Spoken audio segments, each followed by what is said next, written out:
প্রতি সপ্তাহে বিয়ের সম্বন্ধ আসে, আমি আর কত মানা করব বলো। তাই আমি বাধ্য হয়ে তোমার কথা বাবাকে বলে দিচ্ছি।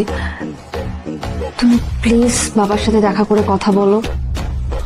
এখন কি করার কথা ভাবছো? ব্যবসা। কিন্তু এটা তো কোনো ফিউচার না, খুবই রিস্কি।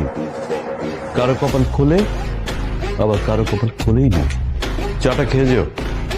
আঙ্কেল আমাদের শেষ, তোমার সাথে আমার কথা শেষ। আমার বিয়ে ঠিক হয়ে গেছে মাহির।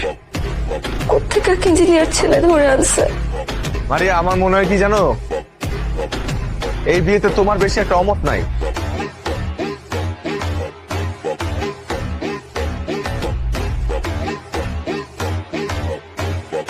তুমি তো এখন একজন বিখ্যাত বিজনেসম্যান। বাবা তোমার সাকসেস দেখে খুব খুশি হয়েছিল।